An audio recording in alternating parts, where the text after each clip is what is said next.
Tem dores que a gente aprende a esconder. Eu ouvi essa frase e achei que ela faz todo sentido. A gente passa por situações, passa por problemas, por perdas, e as dores a gente coloca ela no lugar e a gente aprende a lidar com essa dor. A gente deixa ela escondida ali como se ela não existisse. Mas nesse capítulo a gente vai refletir e vai entender que Deus sabe de tudo. Deus sabe exatamente aonde aquela dor está, e o que Ele pode fazer para que essa dor ela realmente pare de nos incomodar, pare de nos fazer ficar angustiados, ansiosos, tristes, e saber realmente a conviver com a dor, mas sem sentir essa dor te incomodando, essa dor te importunando. Bom, vamos conversar sobre isso hoje no capítulo de 1 Reis, número 8, tá? E trazer um pouco para a nossa reflexão cotidiana, o que essa lição desse capítulo pode nos ensinar. E ela pode nos ensinar bastante para o nosso dia a dia, tá bom?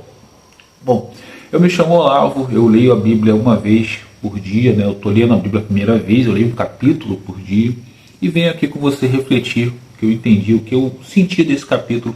Queria convidar você que venha comigo todos os dias, ok? Bom, o capítulo de 1 Reis 8, o templo ele está pronto e ele começa a receber os pertences de Deus, aquilo que estava lá no tabernáculo, né?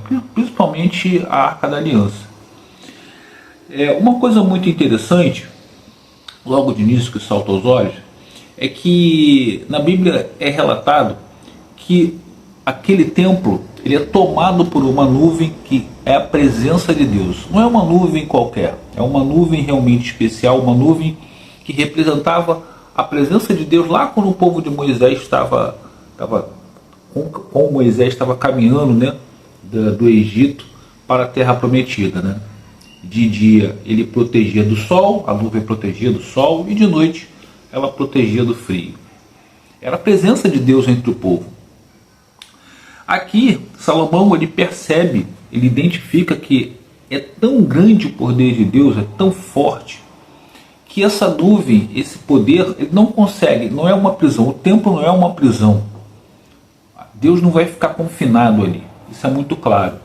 E outra coisa que salta aos olhos é que essa nuvem ela é tão forte, ela é tão poderosa, que os sacerdotes que estavam ali ministrando, que estavam ali resolvendo as questões, organizando as questões, eles não conseguem ficar de pé. Eles se ajoelham, eles se prostram no chão, porque eles não conseguem ficar de pé, tão forte que é. E isso conecta com quando nós percebemos a presença de Deus, o tamanho de Deus, nós não conseguimos dimensionar, mas quando nós percebemos a presença de Deus, nós nos sentimos tão pequenos que nós não conseguimos encarar, nós não conseguimos mensurar mesmo, identificar o tamanho, né? A gente consegue sentir a presença. Isso é muito poderoso, né? Muito interessante o relato de Salomão nesse capítulo. Uma outra coisa interessante também, Salomão faz uma oração linda, grande, né? Extensa, e eu convido você que inclusive você leia para que você possa também tirar suas conclusões. Mas nessa oração uma coisa interessante que ele fala é que não existe homem sem pecado, né? E Deus sabe disso. A questão é que nós vamos pecar, nós vamos errar. O importante é que sempre que a gente erre, a gente se arrependa e procure pedir a Deus perdão, mas também garantindo que a gente vai procurar não errar mais naquele erro. Mas a gente vai errar em outras vezes. Deus, ele sabe que nós não vamos melhorar, não vamos nos tornar pessoas melhores de uma hora para outra com um estalo de dedo. Não é assim que funciona. Nós precisamos nos transformar. E o que mais Deus se importa é o nosso relacionamento. Não é o resultado que Ele está preocupado. Ele está preocupado com o teu relacionamento com Ele. Como que você vai se relacionar com Ele? Porque Ele, né, Ele quer viver, Ele vive e Ele quer viver no centro da nossa vida. Ele quer estar ali com a gente direto. Mas e a gente? Qual o local que a gente deixa Deus? Qual o local que está Deus na minha vida, na sua vida? Ele está num local que não te atrapalhe. Olha só o que eu estou querendo te dizer.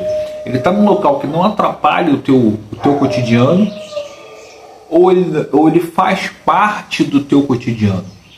Esse é o ponto. Deus quer fazer parte do nosso cotidiano, quer fazer parte de tudo. Ele não quer estar num pedacinho do teu dia, do meu dia. Ele quer fazer parte do meu e do seu cotidiano. A gente precisa estar atento a esse tipo de situação.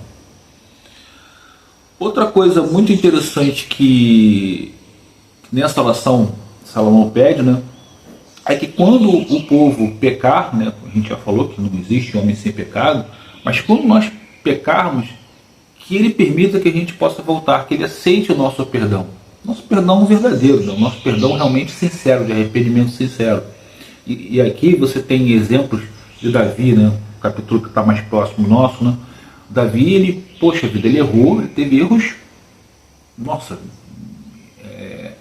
absurdos, né? Provocou a morte de um homem. Mas ele pediu perdão e ele não ficou tentando justificar nada para Deus. Ele simplesmente chegou e falou: Deus, eu errei, perdão, realmente eu errei. Fui eu que errei, fui eu que fiz. E Deus o perdoou, ainda que tenha colocado sobre ele o juízo que ele precisou passar. Certo? Então, é importante que a gente tenha consciência disso. Precisamos pedir perdão, precisamos nos arrepender e entender que Deus vai escolher o juízo. Não vai ficar impune. Vai acontecer, pode ficar impune. A gente até pode ver, mas o fulano faz um monte de coisa errada, não acontece nada, tal. Ok, ficou impune aqui entre a lei dos homens. Beleza. Mas não vai ficar impune perante a Deus, porque Deus viu tudo. Não tem jeito. Certo? Bom, continuando a nossa reflexão, no final, né, ao final dessa oração, ao final dessa inauguração, vamos dizer assim, do templo, né, já com as coisas de Deus no templo, há uma festa, o povo toma conta da festa, a festa toma conta do povo, fica tudo bem, fica tudo legal, há uma celebração muito bonita, porque Deus gosta que a gente festeje, né, as nossas conquistas, as nossas vitórias. Ele é um Deus de alegria, e essa alegria é sadia, e a Bíblia relata que há uma comunhão muito, muito bacana entre o povo, muito feliz. Mas é o que eu procurei refletir aqui nesse capítulo, pessoal. A gente precisa entender que as dores existem, todos nós temos dores.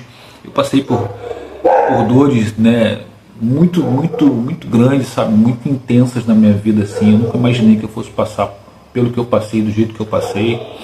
Eu digo que eu passei porque hoje eu não sinto mais como eu sentia. Graças a Deus eu entreguei na mão de Deus e Ele me ajudou. Sinto falta, sim, sinto saudade, mas hoje eu consigo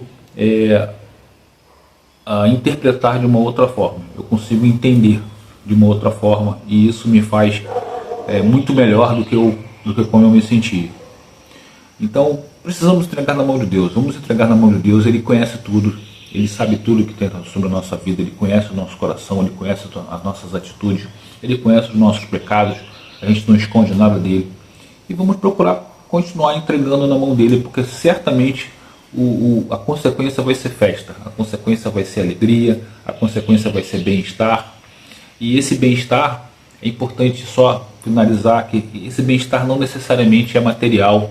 Esse bem-estar é interno, é pessoal, é no coração, é como você está bem. E estar bem independe de você ter milhões ou de você estar com a tua conta negativa no banco, pode ter certeza disso. Ok, pessoal, o capítulo de hoje foi esse. Agradeço a vocês todos que ficaram até aqui. Vou pedir que você se inscreva no canal, ative o sino de notificações para que você seja avisado, né, dos próximos vídeos. Deus abençoe a todos e até o próximo capítulo, pessoal.